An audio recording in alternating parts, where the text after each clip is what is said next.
Welcome to Change with Ted Williams. Remember, it starts with you. In 2015, there were 1,202 Americans killed by police brutality. This is a huge issue in our country. What are we going to do about it?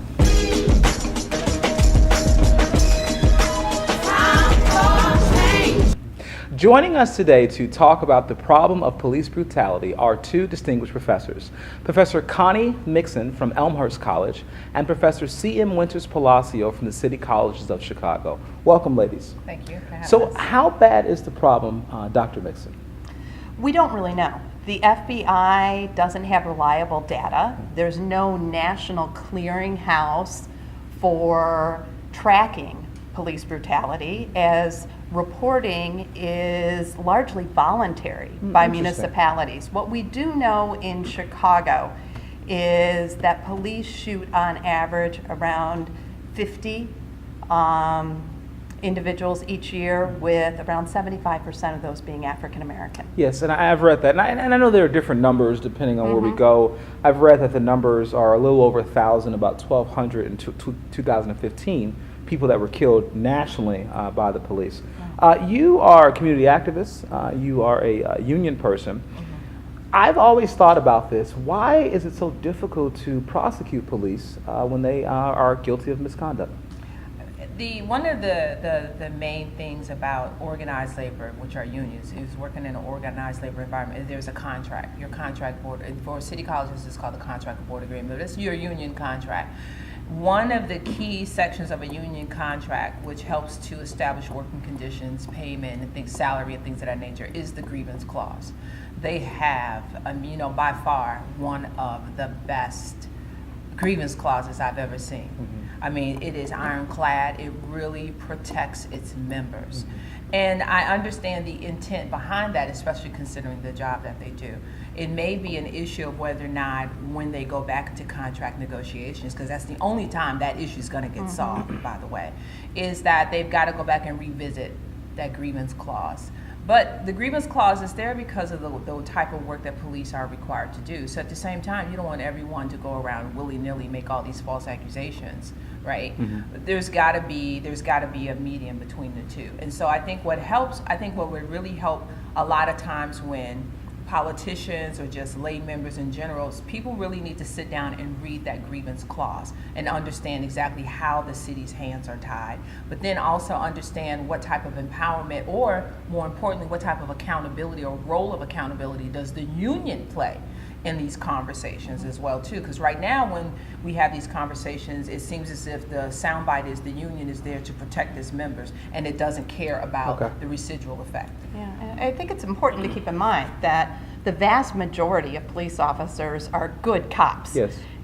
They perform a job that many of us cannot even imagine, and they are putting their lives in danger to protect the public. And they deserve a contract that protects them. Yeah, and we teach and we put our lives in danger every day as well. No, and we have one of the best contracts. Well, we have a we very do. solid contract as well too. Yeah, no, we do, and I'm joking, but I do know respect. Some administrators wish they had a contract around about now. That's true. But I do respect the police. I think we should start this conversation with that understanding. I think one of the things that I like to do in these kinds of conversations is try to be as nonpartisan as possible and to try to have a conversation not completely left or completely right. So the police are not all bad, but there are bad apples in the bunch. Absolutely. And so the real issue here is, how do we deal with those bad apples and what is happening nationally?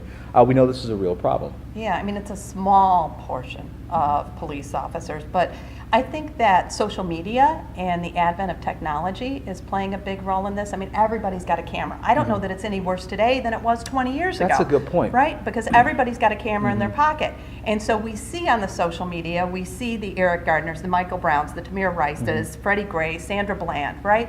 So it seems to be more prevalent than it was 20 years ago. But we don't have social and video when police do the right thing. I agree with you, and I've said that for the longest time. I said I think it's always been an issue, an embedded issue, to the point that it's part of the culture.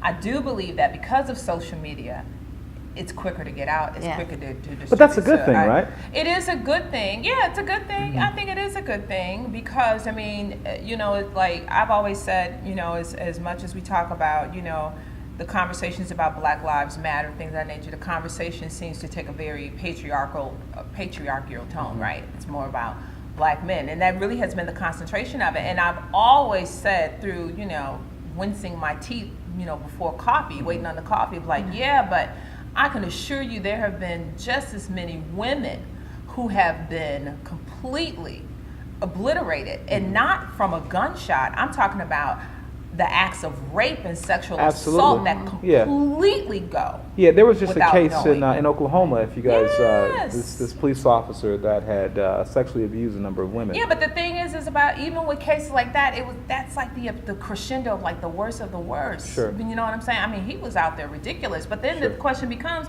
how did he get so comfortable doing that? Interesting, very good point. It's kind of tragic because America really has a unique problem in this way. So we have basically 70 times the number of police killings that other industrialized nations do.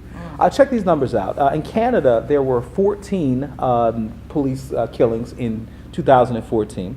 How many? 14. Okay. I'm sorry. In the UK, there was one. Okay, in that same year. In China, whose population is 1 billion people, all right, they had 12 killings by police in 2014. And our numbers, if they are correct, we're at about 1,200. So what's going on? Yeah, U.S. police statistically kill more in days than other countries do in years. I don't know what accounts for it. I don't know if it's our society, if it's that our police, I mean, certainly you have to take into account the gun issue, that our police officers in the United States are dealing with armed suspects that you don't see in these other countries because they have tighter gun control laws. Well, sometimes, right? Right. And then plenty of times we're dealing with unarmed folk. But you make a very good point. These situations can climax much more rapidly when the suspect is armed than when you look at other countries where they're not carrying a loaded gun. Well, you know what's crazy? I saw this video online, and it was of the police in Great Britain, and there was an armed suspect. And the police took like 3 hours to detain him because they took shields and they cornered him and they went all around him and they sort of calmed him down and then they arrested him. And I was reading the comments under the video after that, and everyone wrote, I mean, overwhelmingly, man, if that was America, the dude would have been dead in 30 seconds. So, I mean, why is it? I get the gun issue, and that's very real. But then also, we're dealing with cases, Walter Scott, people who are not armed. We're dealing with a lot of cases with people who are not armed. So why are our police officers more likely to kill folks? Why are they trigger happy? When we have these conversations, a lot of times it's a very multi-dimensional problem that requires a multi-dimensional dialogue. It simply does. It goes back to me enjoying the usage of the word "and." It's like, okay, it's like when that person gets you given their idea of why this happens and what at the end of the press conference, we should use the word "and then pass the mic to the next group that says, okay, because you have to talk about it's a cultural issue. Culturally we are impatient. Right? That's true. Then you have to talk about, are there other dynamics and issues? There are social issues, there are frustrations, is he being paid, is he being treated holistically as a human being? And at the end of the day, he's trying to get home too. Sure, absolutely. He's trying to get home too. Then you have to talk about proper training. You got to talk about where do you get the quality of officers that you did recruit. Everybody's got to remember, I love vets, but let's be honest. Can we run the numbers to say, okay, since Desert Storm and when they came back and you had to give them jobs, where did you put them? You put them in armed, you put them in the police. Then you bring in 9/11, then you bring in all of, everybody's not getting their fair share of these militarized materials. So it's, it's a combination of things. So there is a culture, there's a prison industrial complex here. We have more folks in jail in this country than any country in the world. Oh, yeah. We've got fear. We've got 300 million guns in this country as well. Yeah. So the police are scared, the people are scared, everyone's scared. I'm scared. And we're shooting. You're not scared right now, are you? I don't know. Is everybody straight? No, I'm good. I think CM's point is exactly right, that these incidents are not happening in a vacuum, that you have to look at larger societal issues, racial, economic inequalities, and you have to go back to the issue of structural institutional racism and the role that is still playing today. And look at segregation. Look at segregation in the city of Chicago. Chicago is one of the most segregated cities in the entire unapologetic. United absolutely, States. absolutely. And all of these factors are contributing to it. So I would argue that these police shootings and other incidents of police violence are a symptom of a much larger, broader problem of inequality and structural institutional racism that still persists in the United States. So let's talk about this, okay? Since you brought it up, Connie, not me, okay? The race issue, okay? See, I didn't bring it up. See, Connie brought it up, and that's okay. We can do that. The urban studies professor will bring that up. Yes. The more liberal, the more conservative, you know what I'm saying? Right. So you bring it up, but whatever. Anyway, here's the point. So a lot of, this is where really the division exists in this country, because as you understand, all the way back to the OJ trial, right? People of color, which I've been watching, is very interesting, this thing that they've been doing on TV about the OJ trial, but people of color look at the police question in one way, people who are not of color in this country look at it in a completely different way. And there is a perception that on one hand, on one side, people need to behave better so they won't get shot by the police. And on the other side of this spectrum, people say, listen, no matter what I do, the police are after me. Right. And so who's right in this? I mean, what's going on? It doesn't matter who's right. It doesn't matter who's right or wrong. At this point, is how do you solve the problem? It's like being on the Titanic and it's going down, and all of a sudden we start arguing about, okay, so who put a hole in the vessel? I don't care at that point. That's a good point. The other gross analogy I use is, I heard Talib Kweli use it one time. It's like being on a slave ship and we arguing about who got the fattest chain. This is not the time. Sure. I mean, people need to understand this is so urgent. This is so urgent, and that's why I said I think you take a multi-dimensional approach. If in your community in Inglewood or Arbor Gresham or Woodlawn, you want to practice community policing and say what it looked like, go for it. Figure out a way to make it happen. I mean, it's that serious. But I think it brings back, when you were talking about segregation, I'm wondering if that's where the conversation about community policing really comes in to help alleviate some of that pressure. Okay, so community policing, is that the solution? Now, I've read that community policing may not be the solution because what it does is it further puts more police officers, gives a further military culture, if you will, into communities that are already dealing with a lot of policing. Where they feel like they're already an occupied force.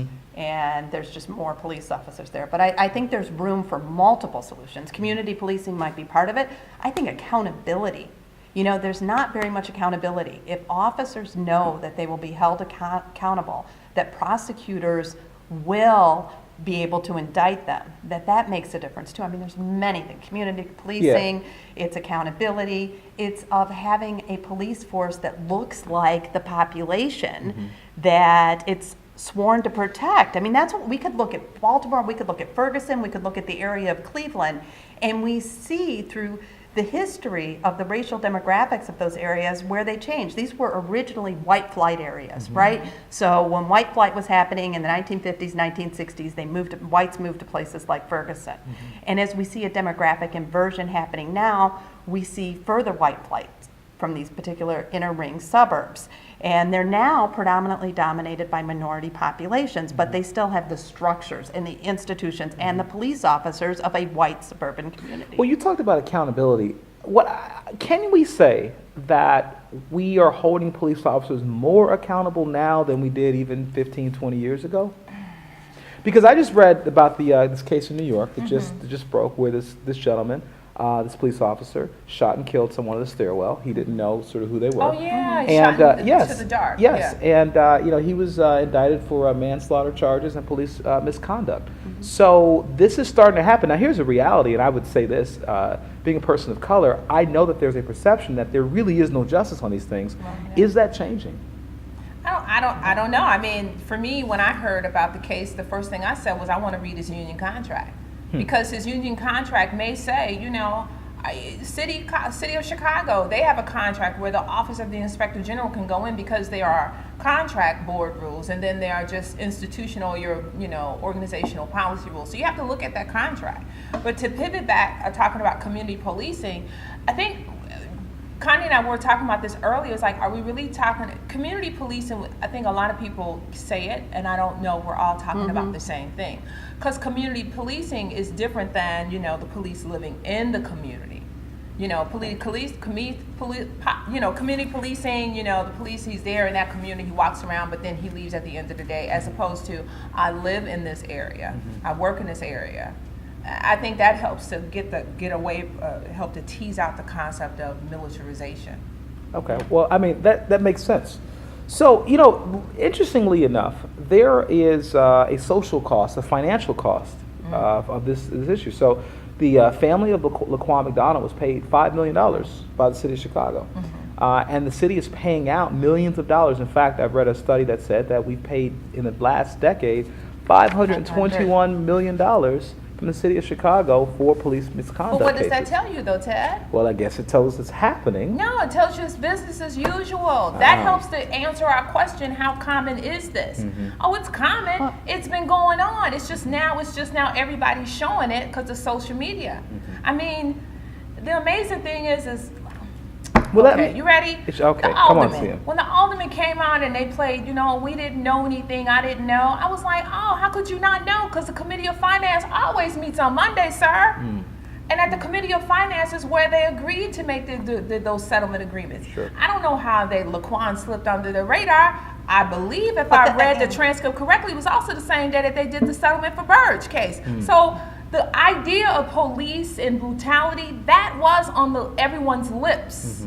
I think it was business as usual. And there's millions that were paid out for Burge, as you correctly mentioned, in the 1970s and 1980s. And you're right, just this last decade, over $500 million paid out in these cases. And this is, my personal policy, you know, is think about that $500 million that we've spent in the past decade. That could have saved schools. That could have kept mental health clinics open. Think about the waste. Absolutely. We talk about these budget issues, and obviously the schools being a huge issue. Sometimes I don't buy the whole there's no money argument. I don't. And the reason is, and this is just me just being a working mom watching TV in the morning, making lunches and talking back to the TV. Okay. You tell me you don't have money for this, but then you announce that you've got a gazillion dollars for a Ferris wheel? I'm like, where'd you get that, sir? And if you got it, I don't want to hear about, it was a designated line item. Hey, just like you had a special meeting to switch out a rule to say, okay, let's transfer this money over to handle this issue. It's an issue of priorities. Okay. It's an issue of priorities. At the end of the day, I wish everyone would understand, I'm not a Rahm sympathizer, but you got to remember, Rahm was a carpetbagger. He didn't know anything about Chicago. Sure. So when Rahm comes in, he's advised by a group. It's a group that's been around for a long time. Some would dare to call them charlatans. So there's a combination of responsibility and accountability. It's not enough to simply say, it feels like we're doing this whole let them eat cake kind of resolve. At the end of the day, I want to know where the money comes from the Ferris wheel, and how come you can't use that? Well, I mean, it's a combination. This is a whole urban policy agenda. Rahm is just one in a line of many mayors and governors that are pursuing an urban policy agenda focused on neoliberal privatization of many public goods. You can see that with the Lucas Museum, right? You're taking public land for private goods. You see that with the opening of charter schools. We can even go even broader and look at the privatization of our prisons. And now we can talk about water. Yeah. Well, no, we're not going to talk about water yet. But that's a good point. We're going to have a water conversation for sure. That's another symptom. It is. But I love how you talk about there's this multidimensional approach, and I think one of the real wide-angle approaches, oh my goodness, are we talking about colonialism again? Now let's start talking about party politics and what are they really on? Okay. That sounds like colonialism to me. Okay. Make sure you break the system, then go in and take over the system, make it look better. Okay, you're saying all right, but I'm done. No. No, we're almost out of time, so I want to get to this. But what can we do individually? So we've talked about this from a macro perspective. Do citizens have any obligation, any responsibility in this issue? That's when things get really slippery. I do, because people get, my students will say caught up in their feels. Okay. That's when people get all caught up in their feelings. Okay. So I'm gonna use the word I. Okay. What I choose to do in my home is, because I'm a mother of 3 boys, and I'm very concerned, and my daughter, is I'm very clear on reiterating character and values. Sure. I am. There is a measure of accountability that we need to have. I don't want to raise my son. Now, you know people have a real hard time with that. I know have a they problem do. with us saying that. I know people have a problem with that, but you know what? I'm a preacher's daughter, and I stand firm on it. The character matters at the end of the day. I'm not talking about staying in your place. I mean, there are strategies that you learn even when confronting the police. Like, okay, be short to the point. Keep, you know, the things that. But for me, there's a certain way that I want to train my sons and my daughter, that they will not find themselves having to make that choice to be out in the streets, whatever the case may be. That makes sense. And if they do, then I'll be an old school mom and say, you made that bed, you will lie in it, So sir. it's a both and solution. Go ahead. But I have a question for you, Sam. My students this semester are reading Ta-Nehisi Coates' Beyond the World and Me, and he makes an argument in that book that because he is African American and because he is raising an African American son, that he has to do things differently. Oh my God, that yes. there is a feeling, right? You have to teach your children something different than I would have to teach my children, right? It's a different world. It's a different reality that I don't know that I can sympathize with it. I can understand it. I can explain it academically, but I can't actually live that. I understand, but at the end of the day, there's just innate character and values that are persistent. I teach my kid how to be kind or whatever, respectful. You're teaching your kid the same thing. It's just that dynamic plays out differently. Yeah. I mean, shouldn't we teach all our kids that? Shouldn't we teach all Come of on, our kids? okay, don't do that, because you know everybody's not. No, That's when I everybody get starts it. getting mad. No, I get it. I But get Ted, it. you know, There's a- right? You're going to Sure. get pulled over before I'm going to get pulled over in Okay, certain areas but of you this know world. what? Let me say this though, and I almost didn't want to bring this up, but I'm going to. I have not had, as an African American male, horrible experiences with the police. Oh my God, that's just when we're going to be Okay. on Spike Lee and all the kids go, No, oh! no, I'm saying, I don't listen. know. My listen, students tell me- I'm telling you my personal Right. experience. Now, the fact of the matter is that I'm I the am flip aware, side. though.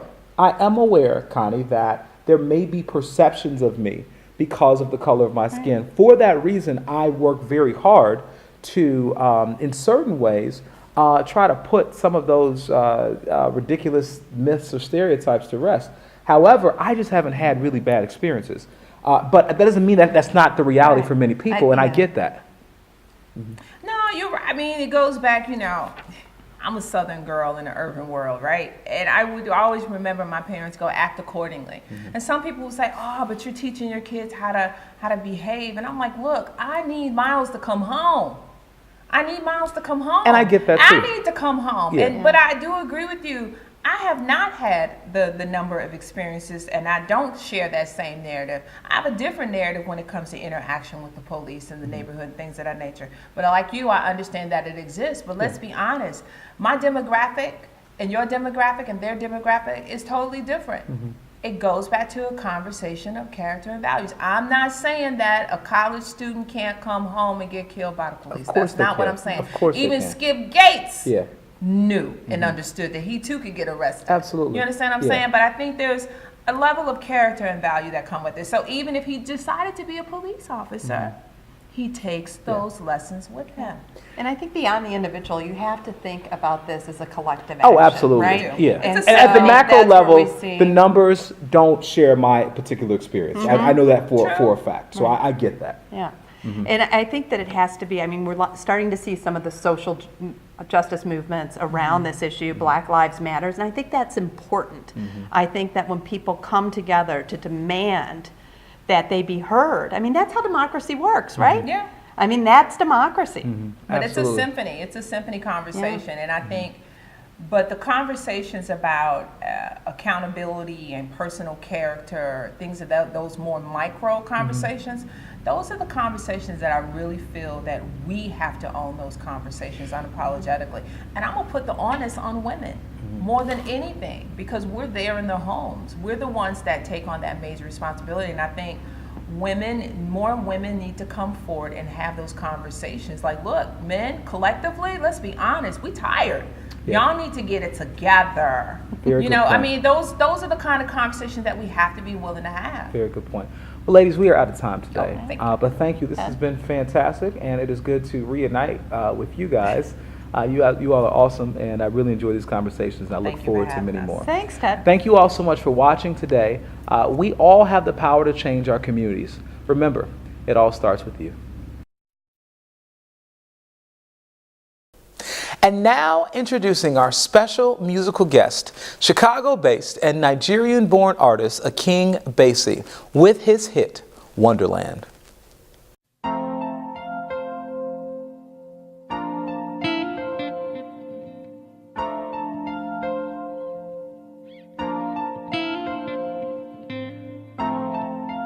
Different faces, endless places. I'm not running back. I'm not running back no more. I'm going to my home, my life. Now then they go no say, now then they go no say. I your son, I'm not no ordinary picking. I'm not no ordinary picking. Hey, if them ask you where I'd be, tell them I'm off to Wonderland. Don't know when I'll be back. Seems like I'm never coming back. Sometimes, yes, it feels like it is a waste of time, but I know that I'll be there someday, someday, someday, yes. And if ever I fall, I know I die trying. I hope that I'll be there someday. I'm on my way to Wonderland. I'm on my way to Wonderland. I'm on my way to Wonderland. I'm on my way to Wonderland.